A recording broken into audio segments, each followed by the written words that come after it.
नमस्कार, मी रेणुका. बुलेटिनमध्ये तुम्हा सगळ्यांचं स्वागत आहे. सगळ्या बातम्या आपण बघणार आहोत, पण बुलेटिनमध्ये सुरुवातीला आपण बघणार आहोत भाजपचे प्रवक्ते केशव उपाध्ये यांनी केलेल्या आरोपासंदर्भातली एक महत्त्वाची बातमी. मंत्री शंकरराव गडाख यांच्या राजीनाम्याची मागणी त्यांनी आत्ताच घेतलेल्या पत्रकार परिषदेत केली आहे. त्यांचा राजीनामा सरकारनं घेऊन चौकशी त्यांची केली जावी अशी मागणी देखील भाजपकडून केली जाते. मंत्री गडाख यांचं नाव घेऊन त्यांच्या पीए म्हणवणाऱ्या प्रतीक काळे यांनी आत्महत्या केली होती आणि त्याचा व्हिडिओ देखील सोशल मीडियावर व्हायरल करण्यात आला होता. मानसिक छळ केला जात असल्याचा आरोपही प्रतीकनं केला होता. त्यानं व्हायरल केलेली क्लिपच भाजपचे प्रवक्ते केशव उपाध्ये यांनी यावेळी दाखवली आणि या प्रकरणी पोलिसांनी 7 जणांवर गुन्हा दाखल केलाय, पण इतर तिघांवर कारवाई करण्यात आलेली नाही असा आरोपही भाजपनं यावेळी पत्रकार परिषदेत केला. आताच्या क्षणाची ही महत्त्वाची बातमी. त्यामुळे या आत्महत्येप्रकरणी चौकशी केली जावी आणि त्याचबरोबर गडाख यांचा राजीनामा घ्यावा अशी मागणी देखील या पत्रकार परिषदेतून त्यांनी केली आहे. बघूयात ते काय म्हणाले.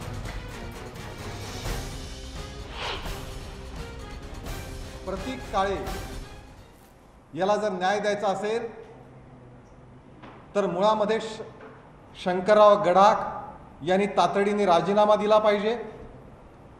ते राजीनामा देत नसतील तर सरकार मुख्यमंत्र्यांनी त्यांना बाजूला केलं पाहिजे, कारण ते मंत्रिपदावर असताना आत्ताच पोलीस या प्रकरणामध्ये ज्यांनी नाव घेतल्यानंतरही त्या प्रतीक काळेंनी नाव घेतल्यानंतरही कारवाई करायला धजत नाहीत, साधी पोलीस तक्रार करायला थांबत नाहीत. तर अशा प्रसंगामध्ये या शंकरराव गडाखांना पदावरून दूर केल्याशिवाय या प्रकरणामध्ये चौकशी होऊ शकत नाही, हे आमचं म्हणणं आहे. त्यामुळे त्यांना एक तर राजीनामा घ्या.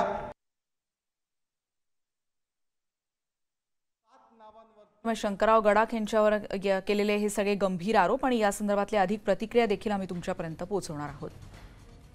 अधिक माहिती घेणार आहोत. प्रणाली कापसे आमच्या प्रतिनिधी आता आपल्या सोबत आहेत. प्रणाली, अत्यंत गंभीर आरोप आहेत. विस्तारानं सांगशील नेमके काय काय प्रकारचे आरोप केशव उपाध्ये यांनी या पत्रकार परिषदेतून केले? प्रतीक काळे हा जो तरुण आहे यानं 30 तारखेला आत्महत्या केलेली आहे आणि आत्महत्येपूर्वीचे त्याचे एक ऑडिओ क्लिप आणि त्याचबरोबर एक व्हिडिओ क्लिप जी आहे ती आज भाजपने एका पत्रकार परिषदेच्या मार्फत जाहीर केलेली आहे.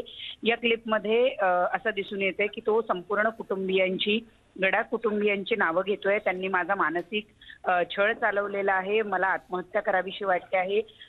एक 5 तारखेला घडलेल्या प्रकरणावरनं हा सगळा माझा छळ चालला असल्याचं सुद्धा त्यांनी म्हटलेलं आहे. नेमकं 5 तारखेचं काय प्रकरण आहे हे जरी सांगण्यात आलेलं नसलं तरी जर या संपूर्ण प्रकरणाचा शोध झाला तर 5 तारखेचं नेमकं काय प्रकरण आहे ते पुढे येईल असा दावा भाजपच्या वतीनं करण्यात आलाय. मुख्य म्हणजे या 10 जणांची नावं या मुला आत्महत्यापूर्वीचा जो व्हिडिओ रेकॉर्ड केलाय त्यामध्ये घेतलेली आहे. त्यापैकी केवळ 7 जणांचा उल्लेख FIR मध्ये करण्यात आलेला आहे आणि बाकीच्या 3 व्यक्तींची नावं वगळण्यात आलेली आहे, जी मंत्री आणि त्यांच्या कुटुंबियाचा असल्याचा भाजपचा दावा आहे. आणि त्यामुळे आता हे प्रकरण अतिशय गंभीर वळणावर जाते असं दिसून येत आहे. 7 दिवस झालेले आहेत या तरुणांना आत्महत्या करून, परंतु या प्रकरणामध्ये कुठलीही कारवाई पुढे होताना दिसत नाहीये, सखोल चौकशी होताना दिसत नाहीये. त्यामुळे या संपूर्ण प्रकरणाची जर व्यवस्थित चौकशी झाली नाही आणि गडाख जे मंत्री आहेत त्यांनी जर या प्रकरणामध्ये त्यांनी राजीनामा दिला नाही तर त्यांचा राजीनामा घ्यावा अशी मागणी केलेली आहे. आणि जर असं काहीही होताना दिसलं नाही तर येत्या काळात आम्ही CBI चौकशीची मागणी करू असं सुद्धा केशव उपाध्ये जे भाजपचे प्रवक्ते आहेत त्यांनी या पत्रकार परिषदेत दरम्यान म्हटलेलं दिसून येत आहे. रेणुका, खरंय प्रणाली, आणि त्याच्याविषयी आपण आणखीन प्रतिक्रिया देखील घेणारच आहोत. पण आपण बघतो हे अत्यंत गंभीर आरोप आहेत आणि त्यांनी जसं म्हटलंय की यापुढे जाऊन देखील भाजप या मुद्द्यावर आणखीन आक्रमक होणार अशी चिन्ह दिसत आहेत. अगदी खरं आहे. एकूण या प्रकरणाला आता जेमतेम सुरुवात झाली आहे असं केशव उपाध्ये यांचं म्हणणं आहे. हे प्रकरण एवढं वरवरचं आणि एवढं साधं प्रकरण नाही. या तरुणाला कुठल्या अशा गोष्टी माहिती होत्या ज्यामुळे त्याला टॉर्चर केलं जात होतं, त्याला आत्महत्ये करण्यापर्यंत पोहोचवण्यात आलं असा सवाल त्यांनी उपस्थित केला आहे. त्यामुळे प्रतीकची आत्महत्या जी आहे ती साधीसुधी नसून त्याचा ज्या गोष्टीसाठी मानसिक छळ करण्यात आलेला आहे ती गोष्ट नेमकी काय आहे हे उघडकीस येणं गरजेचं आहे असं सुद्धा त्यांनी म्हटलेलं आहे.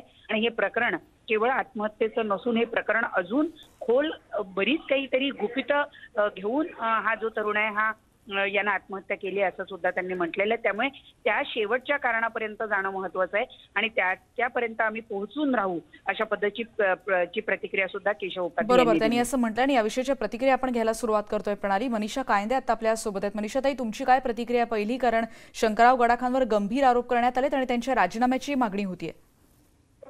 असं आहे की भारतीय जनता पार्टीच्या लोकांना कोणत्याही आत्महत्येचं राजकारण करण्याची घाणेरडी सवय लागलेली आहे आणि एखाद्याच्या मृत्यूवर त्याचं राजकारण करणं आणि स्वतःची पोळी शेकून घेणं हे यांचे आता नित्यनियम कार्यक्रम झाले आहेत. आता सुशांत सिंग राजपूत असो तेव्हा मग आता मोहन देखील आत्महत्या केली, खासदार या देशातले, त्याच्यावर त्यांनी कधी चौकशीची मागणी केली नाही की त्या सुसाईड नोट मध्ये काय लिहिलंय असं कधी भारतीय जनता पार्टीला वाटलं नाही. कारण कुठेतरी त्यांना धोका वाटत असेल.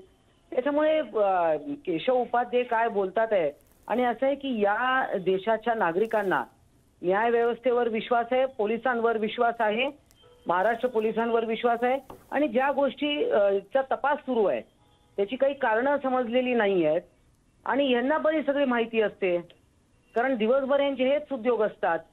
त्यामुळे काय आहे की एखाद्याच्या मृत्यूवर राजकारण करणं हे आम्हाला अजिबात पटत नाही आणि पोलीस तपास करतील.